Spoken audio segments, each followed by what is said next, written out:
शिंदेंच्या शिवसेनेचे मंत्री भरत गोगावले यांनी झी24 तासच्या टू द पॉइंट या कार्यक्रमात मोठे दावे केले। बाळासाहेब असताना ते स्वतःच ऐकायचे, मात्र उद्धव ठाकरे हे रश्मी ठाकरेंचं ऐकतात। राजकीय कारभारात रश्मी ठाकरे हस्तक्षेप करत असल्याचा मोठा गौप्यस्फोट गोगावलेंनी केलाय।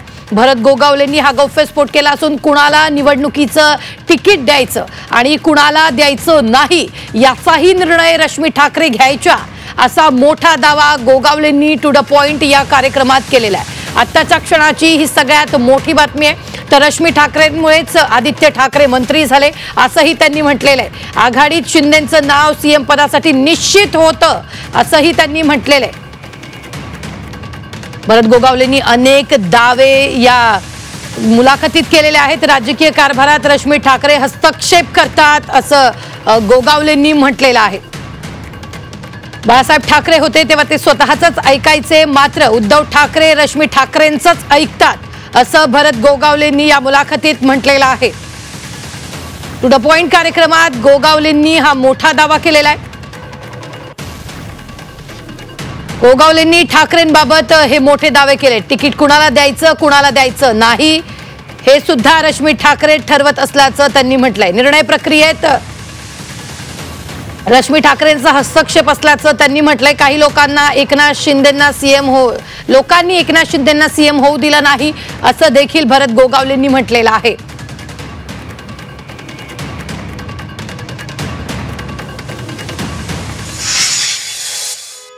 एकनाथ शिंदेसोबत जे सगळ्यात पहिले गेलेले किंवा त्यांच्या सगळ्यात जवळचे आमदार म्हणून तुमची त्याच्यामध्ये ओळख होती, तेव्हा तुम्ही ठरवलं होतं त्या सगळ्या, आता मी प्लॅनिंग म्हटलं तुम्हाला आवडणार नाही कदाचित, पण त्या प्लॅनिंगचं तुम्ही भाग होतात का तिथे? 100%। कधीपासून सुरू होतं प्लॅनिंग? 1 वर्षापासून, त्याच्या अगोदरपासून। म्हणजे शिंदेचं बंड 1 वर्ष? हो, आम्ही 1 वर्ष। त्याचं कारण होतं ना, कारण जे काय उद्धव साहेबांनी आम्हासारख्यांना वागणूक देण्याची पद्धत सुरू केली ते आम्हाला पटली नाही ना।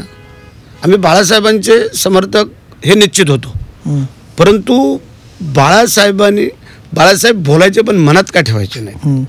आणि बाळासाहेबांनी मासाहेबांचं कधी ऐकलं नाही, स्वतः निर्णय घेऊन सांगायचे। म्हणजे बाळासाहेबांनी मासाहेबांचं ऐकलं नाही म्हणजे उद्धव ठाकरे कोणाचं ऐकतात? आता हे काय सांगायला पाहिजे तुम्हाला? तुम्ही सांगितलं, तुम्ही असं नाही, कारण या वाक्याला अर्थ आहे म्हणून तुम्ही सांगा। त्यांच्या पत्नीचं रश्मी ठाकरे? हा 100%। त्याचं कारण आहे ना, कारण ह्या ज्या घडामोडी झाल्या ते कारणच इथं आलेत ना सगळे। म्हणजे रश्मी ठाकरे याला महत्वाची गोष्ट तुम्ही बोलताय। ज्या वेळेला स्वतः मुख्यमंत्री झाले त्यानंतर जर एखाद्या मावळ्याला आदित्यचं मंत्रिपद दिलं असतं तर त्यात आणखीन त्यांची उंची वाढली असते। तुमचं असं म्हणणं आहे की निर्णयामध्ये रश्मी ठाकरे काय इंटरफिअरन्स करतात असं तुमचं म्हणणं आहे? 100%। कशा प्रकारचा असतो? हे जे काय घडामोडी झाल्या किंवा काय, त्यावेळेला तसं जर पाहायला गेलं तर एकनाथ शिंदे साहेबांचं मुख्यमंत्रीपद हे नक्की झालेलं होतं बरं आघाडीमध्ये, परंतु केवळ घरच्यांनी आणि त्यांच्या काही नातेवाईकांनी उद्धव साहेबांना तयार केलं आणि म्हणून हे सगळं घडलं। नाही, पण इतर निर्णयामध्ये रश्मी ठाकरेंचा काय रोल असतो? आता आदित्यला मंत्रिपद करावं हा त्यांचाच निर्णय होता, लक्षात आलं का? आमचा एक अजून मावळा जो काय जीवाला जीव देणारे होते बाळासाहेबांच्या तेव्हापासून, त्यातला एक मावळा तयार झाला असता त्याच्यात, पण नाही। इतर कुठल्या राजकीय निर्णयांमध्ये पण त्यांची ढवळाढवळ बरेचसे काय ते आता सगळे तुम्हाला इथं सांगणं मला योग्य वाटत नाही। एकदा खेळीमेळीच्या वातावरणात तुम्हाला ते सगळं सांगतो। आजचा आपण खेळीमेळीच्या वातावरणात एवढं सांगितलं तेवढं घ्या। नाही, तरी सुद्धा नाही की म्हणजे राजकीय निर्णय मी तुम्हाला सांगतो, काय निवडणुका असतील, तिकीट वाटप असेल किंवा अशा इतर गोष्टी, ह्याच्यामध्ये त्यांचं मध्यस्थी असते का रश्मी ठाकरेंची? तिकीट वाटपामध्ये काही वेळेला सांगावं लागतं की बा तुम्हाला तिकीट द्या, ह्याला देऊ नका, ह्या ज्या काही गोष्टी आहेत। माझं एक म्हणणं आहे, आत्ता पण आमच्या एकनाथ शिंदे साहेबांनी जे काय तिकीट वाटप केलं स्वतः निर्णय घेऊन तिकीट दिलीत। अच्छा, आमच्या वहिनी कधी त्याच्यामध्ये हस्तक्षेप केला नाही। आणि म्हणून तुम्हाला सांगतो, एवढा मोठेपणा जर त्यावेळेला झाला असता तर एवढं राजकारण नसतं। तर उद्धव बाळासाहेब ठाकरे पक्षाचे नेते वैभव नाईक आपल्याबरोबर जोडले गेलेले। तर वैभवजी, रश्मी ठाकरेंचा राजकीय निर्णयात हस्तक्षेप असतो असं गोगावलेंनी आजच्या टू द पॉइंट मुलाखतीत म्हटलेलं आहे। खरं तर गोगावले साहेबांना हे विचारत आहेत की शिवसेनेचे पक्षप्रमुख उद्धवजी ठाकरे होते आणि बाळासाहेबांनंतर सगळ्यांनीच एकत्र मिळून शिवसेनेची पक्षप्रमुखाची जबाबदारी उद्धवजींकडे सेना भवनमध्ये दिली होती. त्याचबरोबर 2019 मध्ये ज्या निवडणुका झाल्या त्या उद्धव बाळासाहेब ठाकरेंच्या नेतृत्वावर विश्वास ठेवून झाल्या होत्या. त्यावेळी एकनाथ शिंदे मुख्यमंत्री होणार आहेत त्यांच्या नेतृत्वावर विश्वास ठेवून निवडणुका झाल्या नव्हत्या आणि त्यामुळे ज्यावेळी भारतीय जनता पार्टी आणि शिवसेनेमध्ये ज्या पद्धतीने त्यावेळी आमच्या कार्यकर्त्यांवर आमच्या आमदारांवर मंत्र्यांवर अन्याय होत होता आणि त्यामुळे सगळ्यांनी सामूहिक एक जबाबदारी घेतली होती की जर मुख्यमंत्री पण आम्हाला सांगितलं तर ते दिलं पाहिजे आणि दिल्या नसल्यामुळे तो राजकीय निर्णय त्यावेळी उद्धवजींनी घेतला.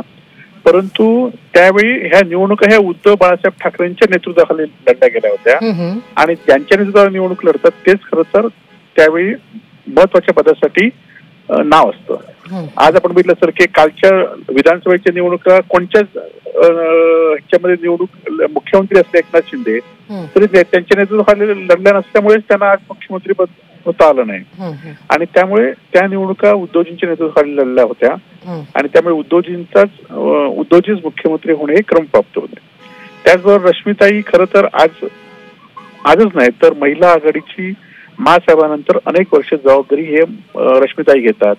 आमच्यासारख्या कार्यकर्त्यांना किंवा महिला कार्यकर्त्यांना सुद्धा मार्गदर्शन करण्याची भूमिका घेतात आणि त्यामध्ये त्यांची प्रत्येक निवडणुकीमध्ये मेहनत असते पण त्या कधी स्टेजवर येत नाहीत कधी पदासाठी कुठल्याही पुढे येत नाहीत आणि त्यामुळे त्यांचा पण हक्क तेवढाच आहे की प्रत्येक पक्षाच्या कार्यकर्त्याच्या अडचणी असतील त्या समजावून घेणे आणि अशा तिकीट असतील तर अनेक लोक म्हणजे गोगोलेंवर सुद्धा अनेक तक्रारी त्यावेळी सुद्धा रश्मिताईकडे होत्या परंतु बाळासाहेब म्हणजे शिवसैनिक म्हणून त्यांना त्या तक्रारीकडे सुद्धा त्यांनी काही दुर्लक्ष केलं ही वस्तुस्थिती गोगोले साहेबांना पण माहिती आहे की त्यांच्या विरोधात सुद्धा रश्मिताईंकडे अनेक तक्रारी आल्या होत्या परंतु त्यांनी त्या तक्रारीकडे सुद्धा दुर्लक्ष केलं ही सुद्धा वस्तुस्थिती गोगोले साहेबांना सुद्धा माहिती आहे.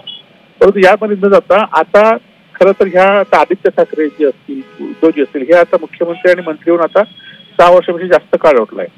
आता तुमचं काय तुम्ही आता शेतकऱ्यांना कर्जमाफी कशी करणार तुम्ही आता लाडक्या बहिणींना पैसे कसे देणार तुम्ही विकासासाठी जो काय दर दिवशी दर आठवड्याला एका मंत्र्याचा भ्रष्टाचार संजय सिरसाट सारख्या मंत्र्यांचा भ्रष्टाचार बाहेर होतोय त्याबद्दल तुम्ही बोला ना. आता ते मागचे मंत्री झाले मुख्यमंत्री हा काळ झाला हो आता नवीन लोकांना तुम्ही निवडून लोकांनी आता आषाढी एकादशी वारी होते त्या वारीमध्ये पैसे वैभवजी अगदी वैभवजी धन्यवाद आमच्याशी बातचीत केल्याबद्दल. आपण पाहतोय वैभव नाईक आपल्या बरोबर जोडले गेलेले होते मात्र रश्मी ठाकरेंचा राजकीय निर्णयात हस्तक्षेप असतो असं गोगावलेंनी म्हटलेलं. आता एक मोठी बातमी आपल्याकडे येते शिवसेनेत जे घडलं त्याला रश्मी ठाकरे कारणीभूत असल्याचंही त्यांनी म्हटलेलं आहे. मंत्री भरत गोगावलेंनी हा मोठा दावा केलाय शिवसेनेत जे घडलं त्याला रश्मी ठाकरे कारणीभूत. शिवसेनेत झालेल्या बंडाला रश्मी ठाकरे कारणीभूत आहेत असंही गोगावलेंनी या मुलाखतीत गौप्यस्फोट केलेला आहे. आत्ताच्या क्षणाची ही सगळ्यात मोठी बातमी आपण पाहतोय. मंत्री भरत गोगावलेंनी सर्वात मोठा दावा झी 24 तासवर केलाय. शिवसेनेत जे घडलं त्याला रश्मी ठाकरेच कारणीभूत असल्याचं त्यांनी म्हटलेलं आहे.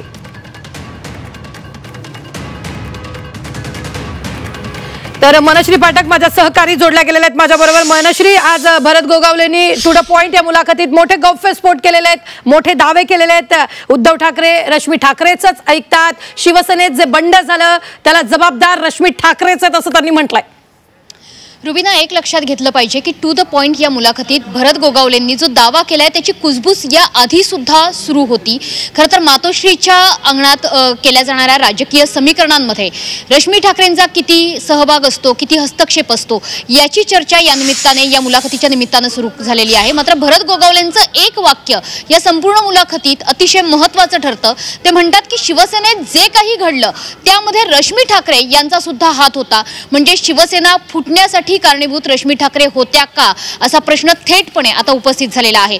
रश्मी ठाकरे यांच्यामुळे शिवसेनेमध्ये मुख्यमंत्री पदासाठी उद्धव ठाकरेंना बसवण्याचा जो काही निर्णय होता किंवा उद्धव ठाकरेंनी मुख्यमंत्री व्हावं हा जो काही निर्णय होता त्यामध्ये सुद्धा रश्मी ठाकरे यांचा सहभाग होता असं सुद्धा भरत गोगावलेंनी म्हटलेलं आहे. इतकंच नाही तर आदित्य ठाकरेंना मंत्रीपद देण्याबाबतचा निर्णयामध्ये सुद्धा त्यांचा सहभाग होता असं देखील म्हटलेलं आहे. एकंदरीतच शिवसेना फुटण्याच्या मागे रश्मी ठाकरे यांची निर्णय प्रक्रिया होती का तिकीट वाटपामध्ये रश्मी ठाकरे यांचा निर्णय महत्त्वपूर्ण ठरतो असं सुद्धा भरत गोगावले म्हटले. त्यामुळे जी काही नाराजी शिवसैनिकांमध्ये शिवसेना फुटण्याच्या आधीची होती त्या नाराजीचं कारण रश्मी ठाकरे ठरल्या का असा प्रश्न आता या निमित्ताने उपस्थित होतोय. सरळ सरळ भरत गोगावले म्हणतात की शिवसेनेमध्ये जे काही घडलेलं आहे, शिवसेना फुटण्याचं जे काही कारण आहे, एकनाथ शिंदे यांनी त्याच्यानंतर गुवाहाटीला जाण्याचा जो निर्णय घेतला, बंड पुकारण्याचा निर्णय घेतला आणि त्याच्यानंतरच्या ज्या काही घडामोडी झाल्या महाराष्ट्राच्या राजकीय घडामोडींना या रश्मी ठाकरे जबाबदार आहेत असं थेटपणे भरत गोगावले म्हणतात. हा त्यांचा मोठा दावा आहे.